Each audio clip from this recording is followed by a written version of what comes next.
Selamat malam pramal semua. Mana nih kaum-kaum yang demen senderan? Nih, mending nonton dulu deh ya kalian.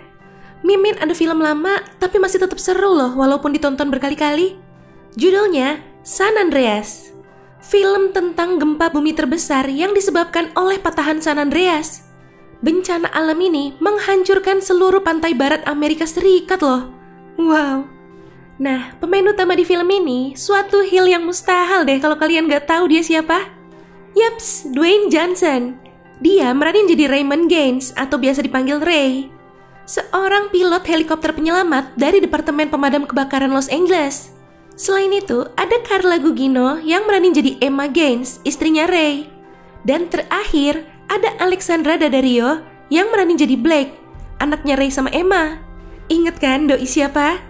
Si Annabeth di film Percy Jackson loh, yang kemarin kita bahas. Buat pemain-pemain lainnya, biasalah ya, kita kenalan sambil berjalan aja nanti. Oke, sebelum lanjut ke alur cerita lengkapnya, boleh dong klik tombol subscribe-nya dulu. Gratis kok. Kalau udah, yuk langsung aja kita ke alur ceritanya. Pembukaan scene-nya ini ada di lembah San Fernando, 16 mil utara Los Angeles. Ada si Mbak Natalie yang lagi asik nyetir sambil dengerin lagunya Taylor Swift tuh. Pas dia lagi baca SMS dari temennya, tiba-tiba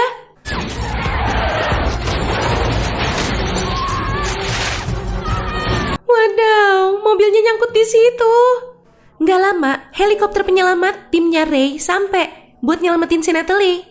Wih, jago bener si Ray nyetir helikopternya. Bisa turun sampai ke situ loh.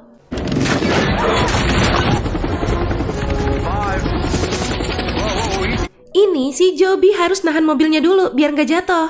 Malah jadi kejepit tuh dia. Ray mutusin buat turun.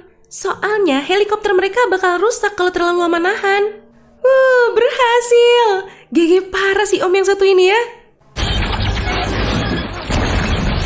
Nah, scene pindah ke Institut Teknologi California. Ada Dr. Lawrence Hayes, seorang seismolog dari Caltech. Lagi ngebahas tentang pentingnya bisa ngeprediksi gempa, biar bisa lebih siap siaga. Dia juga ngebahas adanya kemungkinan gempa besar yang disebabkan sama patahan San Andreas. Karena patahan San Andreas itu pembatas antara dua lempeng tektonik yang terus bergerak. Setelah dianalisis, gempa besar itu bakal terjadi setiap 150 tahun sekali. Dan kalau dihitung-hitung, sekarang nih udah mendekati 150 tahun dari gempa yang sebelumnya. Ini Lawrence lagi istirahat di ruangannya, disamperin sama rekannya, Dr. Kim Park. Kim ngasih tahu, ada serangkaian getaran seismik tingkat rendah di daerah Falco, Nevada. Kim ngajak dia ke sana buat ngetes keakuratan alat prediksi gempa yang mereka lagi rancang. Di scene lain, Ray baru sampai rumah, mau siap-siap packing, mau liburan sama Blake, anaknya dia. Udah lama gak ketemu, soalnya si Blake ikut sama ibunya. Mereka lagi di rumah Daniel, pacar baru ibunya. Si Emma udah gugat cerai Ray gitu. Padahal kelihatan banget sebenarnya si Ray kayak gak mau cerai tuh. Oke, ini Lawrence sama Kim udah sampai di bendungan Hoover. Kim langsung ke gorong-gorong bendungannya buat ngetes alatnya. Tiba-tiba getarannya makin lama makin meningkat. Bener dong, gempa besar.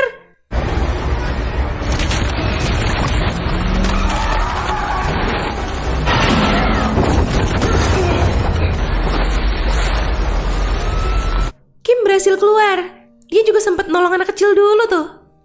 Pas udah deket, dia nyerahin anak itu ke Lawrence. Sedangkan dia gak selamat.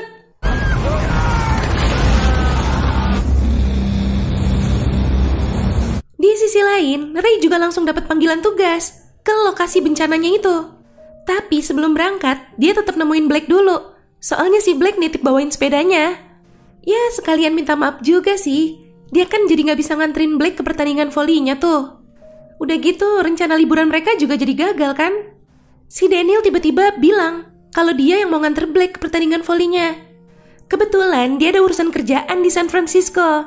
Abis itu bisa nganter si Blake ke kota Seattle. Ini Lawrence udah balik ke ruangannya. Bibi ngasih tahu ada reporter Serena yang mau ngewawancarain dia. Ya udah, dijelasin tuh. Kenapa nggak ada yang tahu bakal ada gempa di Nevada? Karena nggak ada yang tahu kalau di sana tuh ada garis patahan juga. Dia juga bilang kalau dia sama Kim udah berhasil nguji keakuratan dari alat prediksi gempa mereka. Ini Alexi sama Bibi datang.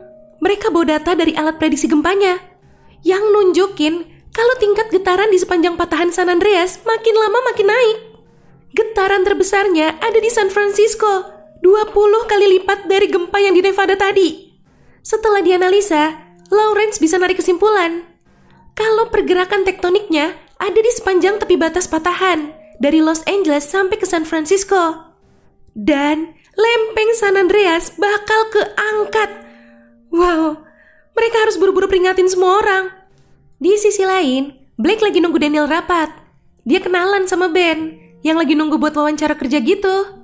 Nggak lama, datang adiknya si Ben, namanya Ollie. Ollie yang jadi nemenin Blake nih selama Ben wawancara. Sedangkan ini Emma lagi di Los Angeles, ketemu sama Susan, adiknya Daniel. Kelihatannya Susan kurang suka deh itu sama Emma. Tiba-tiba si Ray nelpon, mau minta maaf atas sikap juteknya dia yang kemarin. Nah, gempa tuh. Dia ngasih tahu Ray lokasi dia, lagi di Ted Weston.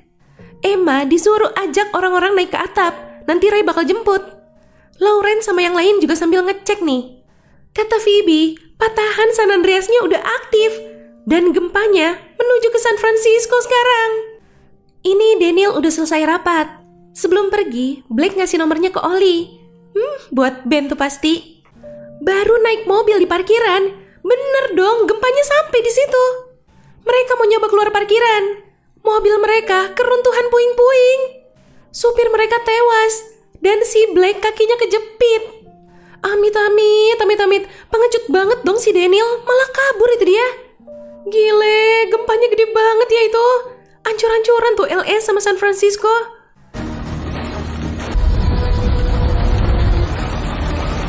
Itu Emma sempet pingsan. Pas dia sadar, gak lama Ray sampai. Gedung tingginya ambruk. Emma harus buru-buru. Udah panik tuh si Ray. Taunya si Emma berhasil pegangan. Emma selamat. Helikopternya oleng gara-gara kaget ngindarin gedung-gedung yang roboh. Ini Blake nelpon ayahnya, minta tolong. Dia ngasih tahu kalau dia sekarang posisinya lagi kejepit di mobil, sedangkan si Daniel malah pergi ninggalin dia. Belum selesai ngomong, jaringannya keputus. Ya udah, sekarang mereka mau ke sana nyelamatin anak sematawayang mereka. Tiba-tiba ini Ben sama Ollie datang nyari Blake. Mereka nyoba ngangkat puing-puingnya, tapi nggak bisa, terlalu berat lah ya. Ben kepikiran buat ngedongkrak. Bisa sih ngangkat dikit, tapi Blake masih belum bisa bergerak. Dia kepikiran buat ngempesin ban belakangnya, jadi ngelonggar kan. Blake akhirnya bisa keluar. Mereka harus buru-buru keluar dari parkiran itu, soalnya masih banyak gempa susulan. Di sisi lain, timnya Lawrence dapat data kalau gempa tadi tuh 9,1 skala Richter. Gede banget loh itu. Dan sampai sekarang getarannya itu nggak melemah, malah makin naik. Ini Blake, Ben, sama Ollie sekarang ada di Chinatown. Mereka mau cari telepon biasa. Soalnya Blake pernah dikasih tahu sama ayahnya, di saat-saat kayak gini cuma telepon biasa yang masih bisa dipakai. Nah, berhasil tuh dia ngubungin ayahnya lagi. Ini Blake bingung tuh, kok ada ibunya juga? Ibunya nanyain Daniel.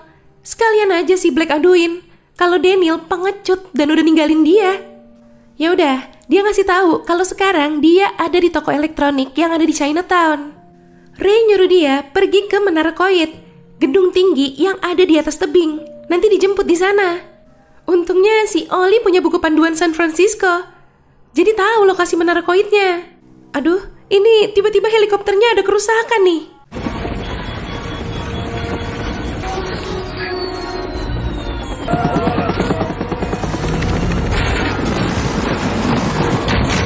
Mereka terpaksa harus mendarat darurat di pusat perbelanjaan yang ada di Bakersfield. Yailah, mana lagi kacau banget lagi tuh, banyak yang ngejarah. Ray langsung nyari mobil yang bisa mereka pakai. Tapi tiba-tiba ada yang nodong dia. Salah banget lu om nodong dia. Biar sama-sama botak, tapi om botak yang ini mah kuat.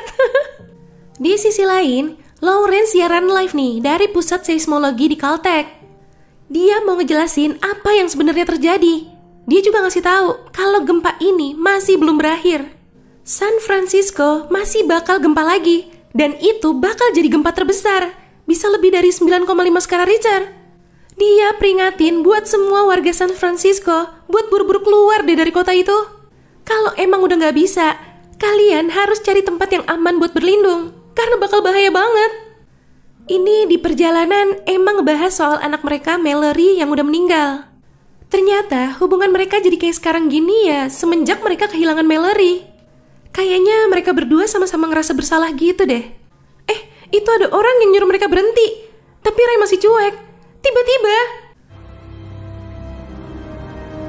udah kebelah itu jalanan. Taunya itu patahan San Andreasnya. Mereka akhirnya balik lagi, nyamperin pasangan tadi.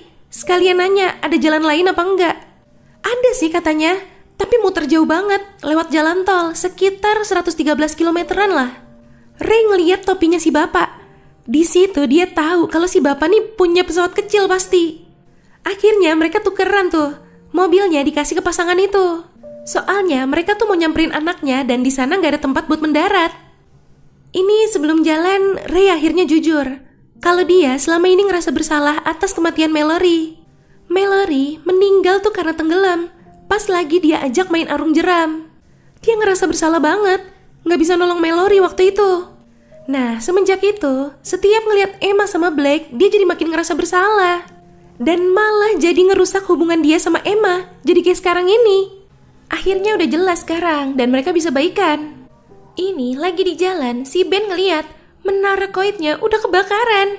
Mereka nggak bisa ke sana. Sekarang tujuan mereka mau ke Nob Hill, tempat tertinggi lain selain menara koid di kota itu. Di sisi lain, Ray sama Emma ngeliat warga kota udah lagi dievakuasi. Kota udah ancur-ancuran banget, dan bandara juga udah gak bisa buat mendarat. Akhirnya, Ray ngajak Emma buat terjun payung aja turunnya, mendarat di stadion AT&T.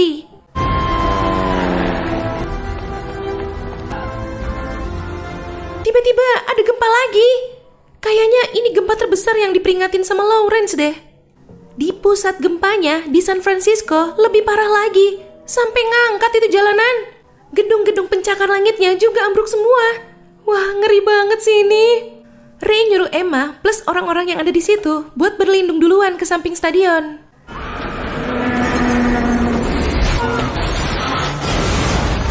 Nah, ini gempanya udah mereda nih. Ray sama Emma mau lanjut nyamperin Blake. Blake, Ollie sama Ben selamat kok itu. Cuma kakinya Ben ketancap pecahan kaca. Oke, mau dicabut dulu itu sama Blake. Mana tebel lagi kacanya, sakit banget tuh pasti. Sementara itu, Lawrence sama timnya kaget. Ternyata gempa tadi itu 9,6 skala Richter. Gempa terbesar sepanjang sejarah. Ini Ray sama Emma nyolong speedboat tuh. Mereka muter lewat air. Kalau lewat kota susah, udah hancur-hancuran gitu kan. Dan udah sampai nih ke deket menara koidnya, yang udah hancur. Ray yakin pasti Blake juga nyari tempat lain. Tiba-tiba airnya surut. Tanda mau tsunami loh itu. Blake juga dapat peringatan tsunami tuh di hatinya. Blake kepikiran sama gedung tinggi punyanya si Daniel. Kan ada di deket situ tuh. Mereka mau ke sana. Itu dia tuh gelombang tsunami-nya.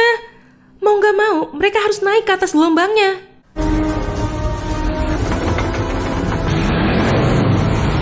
Walah, ada kapal kontainer. Untung si Ray berhasil menghindar. Kapal kontainernya nabrak jembatan Golden Gate. Ada si Daniel tuh di situ. Tewas dia. Tsunami-nya udah mulai menyapu kota. Banyak banget orang yang tewas. Ini mereka udah masuk ke gedungnya lewat tangga darurat. Dan ngeliat air tsunami-nya udah deket. Air masih bakal terus naik. Mereka harus cari tempat yang lebih tinggi.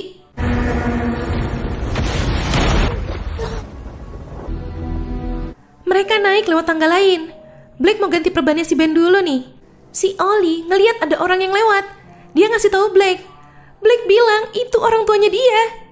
Mereka teriak-teriak manggil, tapi nggak kedengeran kan? Pinter dong. Mereka nyorot speedboatnya pakai sinar laser. Emma lihat tuh. Wah, seneng banget akhirnya ketemu. Tapi tiba-tiba gedungnya ambruk. Aduh, si Blake jadi kepisah lagi sama Ben sama Ollie. Ray mau berenang masuk nih, nyelamatin Blake. Tapi pintunya kehalang, jadi Blake gak bisa keluar dari situ. Mana gedungnya makin ambles. Blake udah kehabisan napas. Ray langsung mati-matian ngedobrak yang ngehalangin pintunya itu. Dia berhasil bawa Black yang udah pingsan.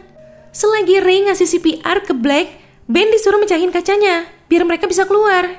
Emma lihat, Emma langsung nabrakin jendelanya dari luar. Mereka keluar. Ray sambil terus ngasih CPR ke Black. Udah panik banget nih. Syukurlah si Black akhirnya sadar. Di akhir scene, semua orang yang selamat sekarang ada di kamp bantuan di sisi lain teluk. Mereka ngumpul nih, sambil mandangin sisa-sisa jembatan Golden Gate. Di situ, bendera Amerika dikibarin. Ya, dengan harapan kota bisa pulih lagi. Ini bisa kita lihat, area teluk San Francisco udah berubah. Sekarang yang membentang itu jadi San Jose sampai ke Santa Cruz. Dan semenanjung San Francisco sekarang berubah jadi sebuah pulau. Wow. Ya, itu tadi alur cerita dari film San Andreas. Sumpah ya, ini tuh film bencana alam yang dibuat paling realistis ya Pramal.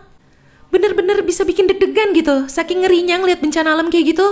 Oke Pramal, jangan lupa ya follow Instagram kita @radiomalam.id. Sampai jumpa di ulasan alur cerita selanjutnya. Selamat malam.